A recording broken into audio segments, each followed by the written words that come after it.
Avocado mga pare. Gawa tayo ng minatamis natin.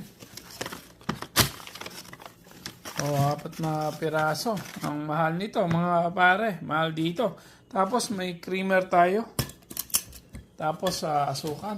Yan, gagawin natin yan. Ang ganda ng quality mga pare, oh. Ang Mexico isa sa pinakamasarap na avocado. Pero siyempre mas masarap pa rin yung Pinas para sa akin, in my own opinion. O, di ba? Ayan lang kinalabasan, kaunti lang mga pare. Tapos lagyan natin ng mga 3 lang tablespoon. Okay na nun. O, di ba? O.